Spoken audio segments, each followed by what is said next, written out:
let's talk about swatching. Again, if you go back through my content, you can see that I've talked about swatching quite a few times because it is important. But you're saying, Claudia, I wanted to make a sweater, I swatched, the swatch was correct, the sweater was not. So the swatches lie, and therefore I will not be swatching anymore. I'm here to tell you that if your swatch is lying, you are probably doing something wrong. And here are the top 5 reasons why your swatch might be lying to you. And if you're willing to stick till the end, I will show you 2 ways I like to swatch in the round. There will also be timestamps at the bottom of the video so you can go check it out right away if that's what you're looking for. So let's start with the first reason your swatch might be lying to you. The first reason is you are not making your swatch big enough. Swatches need to be big enough because if we're knitting on a very small sample size, you're not knitting really the same way you would be knitting onto a sweater.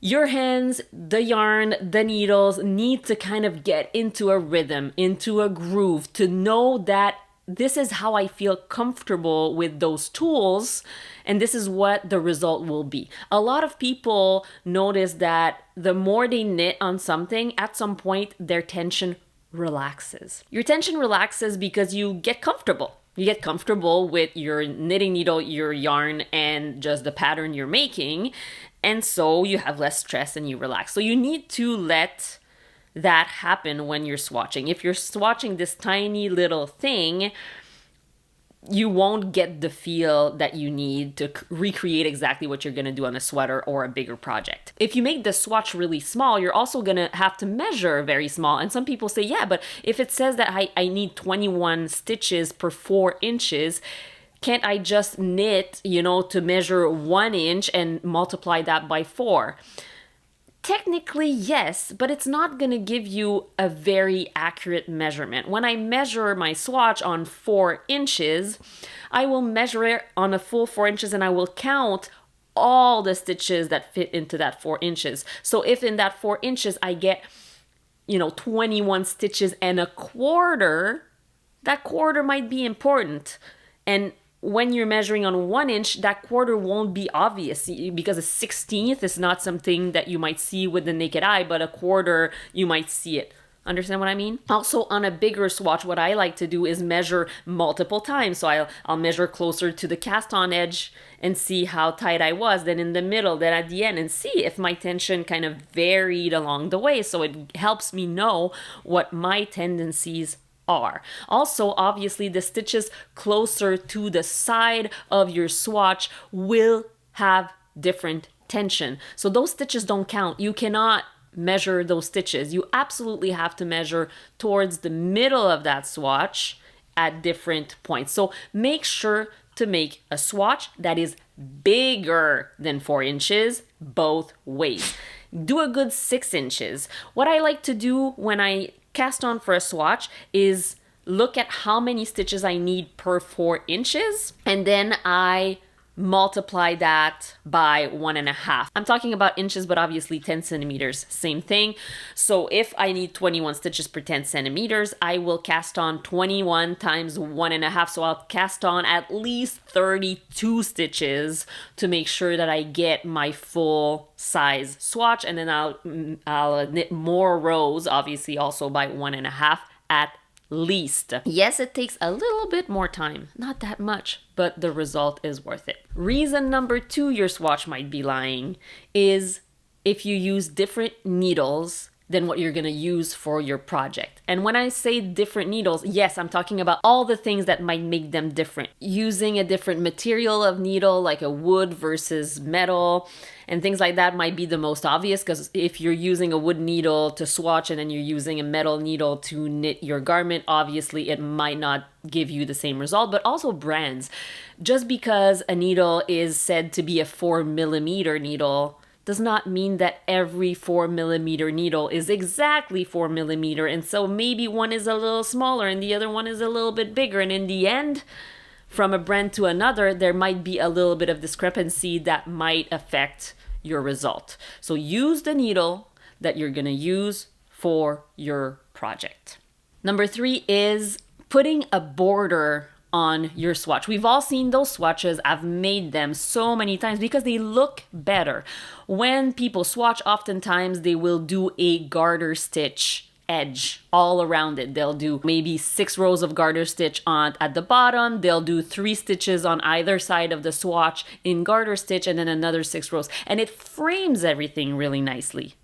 But it also has a different gauge. Garter stitch scrunches up like this versus stockinette that is much longer. It's also wider than stockinette. Stockinette pulls in a bit more than garter stitch. So if you're putting a frame that distorts, then your measurement might not be as true to what you want. I'm talking about stockinette stitch, but obviously whatever motif your pattern is telling you to swatch in, just use that particular motif. If it's a lace motif, you might want to put a few stitches of stockinette on either side because usually lace is a stockinette base, meaning on one side you'll have knit rows with yarn overs and knit two together and everything, and on the other side you'll have purl rows. But don't put a garter stitch border on something that's stockinette based or stockinette on something that's garter stitch based because it's gonna warp your fabric. What you want to do, something that Patty Lyons said in a class, and it really had a light bulb effect for me, is she says, you want to take your swatch, imagine that your swatch is a little snapshot of your garment. Imagine that it's a little window, floop, and you cut a piece straight into your garment and it fits right there, flunk. You don't want to add things, you want to change things, you want it as true to what your garment is going to be as possible. Which brings me to the mistake number 4. A big mistake is to not swatch in the round when the pattern's in the round, or not swatch flat when your pattern is knit flat. That one I cheat at, personally, because I know that my tension is the same on my purl rows than on my knit rows. So personally for me, I know that my gauge is the same flat and in the round. But for most people, it is not the reality. Most people have a different gauge when knitting flat than knitting in the round. And it's because their purl stitches are oftentimes looser than their knit stitches. This is something you can fix if you're interested, because there's this big thing, and I've seen it. It's something that's actually noticeable when it's very intense. It's called rowing out, where your purl rows are always bigger than your knit rows, and then it creates a weird kind of warp in the fabric. If you're interested, I can make a video on rowing out and how to create better tension, but this is not what we're talking about today. I'm talking about this because you're gonna have to match your tension to what you're knitting, depending if you're knitting in the round or flat. So if you're knitting, let's say, a sweater, you're gonna have to swatch in the round to get the correct gauge. Right after that next tip is when I'm gonna show you how I cheat on swatching in the round, because also, when people knit on very small circumference in the round, oftentimes they will knit tighter than when they knit on a bigger circumference in the round, which means that if you're swatching for a sweater, but you're creating this tiny little tube because you want to make it small enough to not knit an entire sleeve for a swatch, you might create something that will lie to you. Whereas with my method of cheating at swatching in the round, you will still have the right type of fabric. It's going to be easier to measure, all those things. So stay tuned. If you have something like a cardigan, you might have to see if your swatch is the same in the round and flat. I have the body, which was knit flat, and the sleeve, which was knit in the round. If my tension was very different in the two, I might have had to change my needle size. And the only way to know that is if you swatched both flat and in the round. The last reason why your swatch might be lying is if you don't wash and block it. Yeah, I know we all hate it, but washing and blocking your swatch the same way you're going to be washing and blocking your garment is the only way to know for a fact that your tension, your gauge, your result will be what you are expecting. Better yet, if you're working with a fabric that you know might stretch, like alpaca, superwash wool, measure your gauge before washing and blocking, and then measure your gauge after washing and blocking, so you know if it takes, more space widthwise or lengthwise or both. And then so when you knit, you know to stop short if ever your swatch gained length or not if it didn't.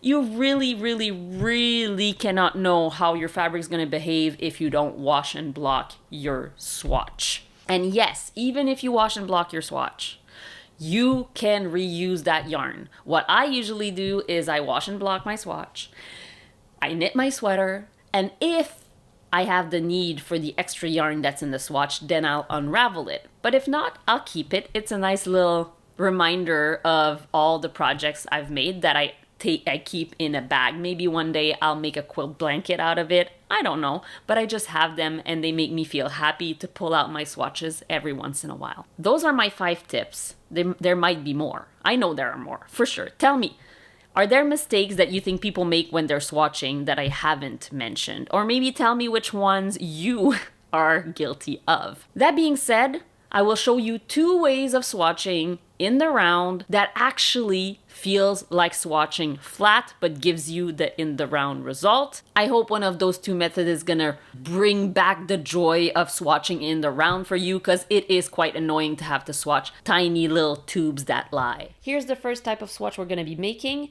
It is basically like knitting a very weird I-cord. Those strands in the back are connecting this side to this side, so we can have a nice flat looking piece of work like this.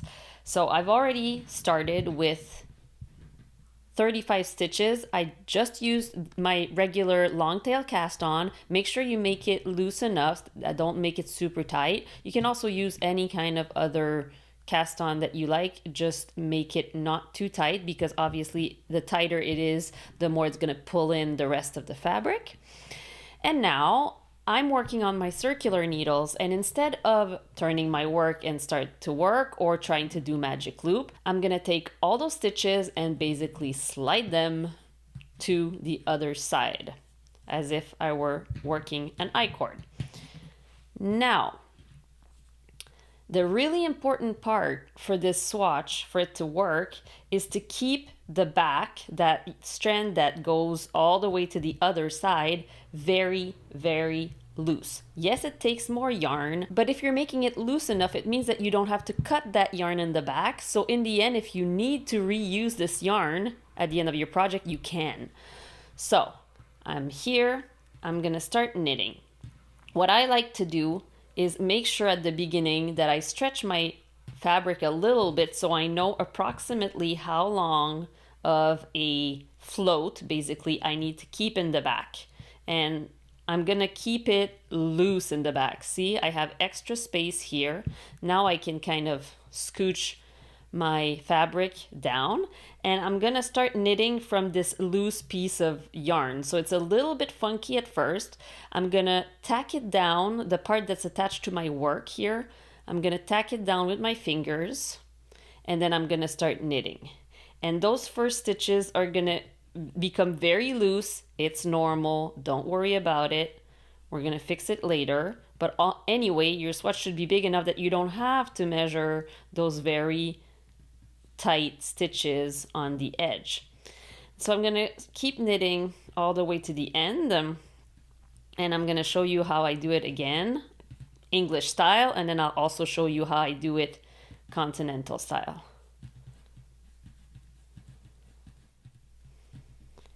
I'm getting to the end of my row. I'm knitting that last stitch. It's gonna be a loose stitch, don't worry. You can always just pull on the yarn here a little bit to give it a little bit more structure. But again, I'm gonna slide all my stitches to the other side here.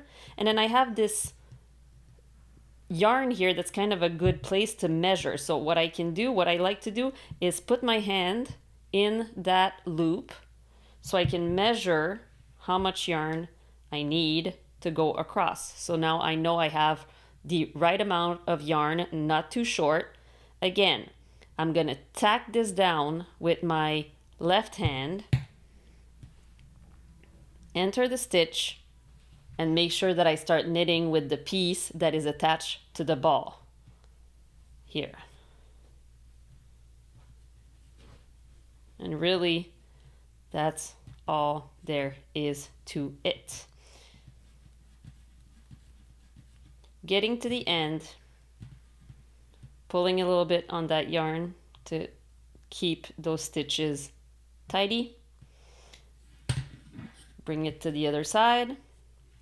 Now, I will take that yarn, same thing. I will put my hand in and stretch and see. This is my measure. I'm gonna actually hold the yarn in my right hand where it needs to be held, tack it onto my right side, and then hold the yarn that's attached to the ball and start knitting. So here I'm holding it here because if I don't hold it and I start pulling, it's gonna get smaller here, and if it's too small, this will pucker. So give me the right amount and then start knitting. So that's the first way you can make a swatch in the round without knitting in the round. The other method is one that I haven't used much, but I really like the sound of it, and I think it could be really interesting for people that are not interested in doing this little long float in the back. It will use up less yarn, which it could be a positive if you think you might run out of yarn and you would like to not have to undo your swatch.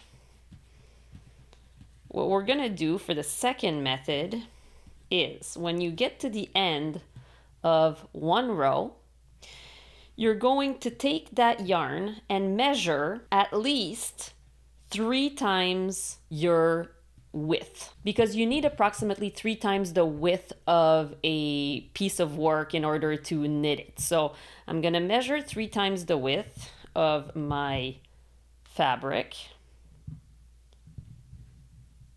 on the generous side, and then I'm gonna add a little bit more, like maybe this much, to account for my hand holding my yarn or my hand holding that yarn on the right, and you'll see why later. And then I'm gonna keep all of that, I'm gonna keep all of that to the side, and I've measured, I have it here, that's where I want to start. I'm gonna bring all that to the side, and now I want to start knitting from the end that is attached to my work and not the end that's attached to my ball. So normally I would start knitting wrapping this part of the yarn, but I'm gonna start knitting wrapping this part of the yarn. So I have my measure, I'm gonna poke here, I'm gonna tack the bit that I'm not working with in place, which is the one attached to my ball of yarn, and I'm gonna start knitting. Oops. And what's gonna happen is as I knit, I'm gonna use up that measure that I've created before. So knit, knit, knit. If you're worried about the amount, maybe you use 4 times your swatch just to make sure that you'll have enough, but we'll see when I get there if my measure was correct. You also ideally want to have enough yarn so you don't change the way you're knitting when you get to the end of that swatch, because as you're gonna go, that piece of yarn that I'm holding in my right hand is getting shorter. And if I didn't take enough, it's gonna get uncomfortable towards the last few stitches, and that's when I might not be knitting the way I knit normally. So here, I'm getting closer. And as you can tell here, my yarn is getting a little short for my preferred way of holding. So I know that on the next row I would take more. I'm just gonna unwrap from my finger here and do my last 2-3 stitches in a little bit differently. And I have this much left, which is really the good amount to be left with, because if you are left with less than that, you probably tightened a lot to finish that row. And I'm just gonna leave it to the side. Now my yarn is waiting for me on the other end. So every other row, I don't have to do anything, which is kind of nice for this method, because on the other method, I have to bring the yarn across every single row, whereas here I have the yarn waiting for me. I'm gonna start knitting, get to the end, knit my last stitch, measure about 3 times and a half at least. 1, 2, 3 times. I'm gonna add a little bit. I'm gonna take that piece of yarn. I could measure once I'm at the other side if I don't wanna have to kind of pinch my yarn at the right place, but do it right on this side. Then I'm gonna start knitting. Again, this is where I wanna start, and I wanna knit with the yarn that I measured, not with the yarn that's attached to the ball. So if I'm doing it continental, I'm gonna hold here and start knitting with this side. So the only thing you're really doing different when you're knitting in the round versus knitting flat is in the round, if you're creating stockinette stitch, you're always going to be doing knit stitches, never purls. And that's why this works. I'm always looking at the front of the work, and so I'm always doing knits. And again, I have this much yarn left. I leave it on the side, and then I scooch my needles like this, and I'm back with my yarn here ready to knit the next row.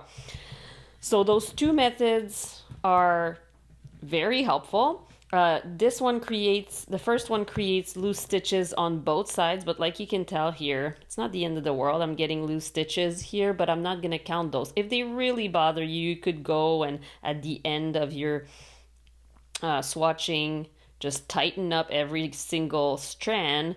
But then again, those stitches, even if you tighten them up, they're not going to be the right measure because you're not using the actual needle to tighten them up. So you don't know that the size of these stitches are going to be the right size. That's why we want to make a big swatch. Same thing here. You're going to get loose stitches on the side where you get those loops, but it doesn't matter. Here you go. 2 methods for creating a swatch in the round. Tell me if you have used those before, if these are new to you, and let me know if you have any other questions. Maybe now that you know how to knit a swatch, you might want to check out this video or this one. Don't forget to subscribe if you appreciate this and leave me a comment. I'm always happy to reply. Happy knitting!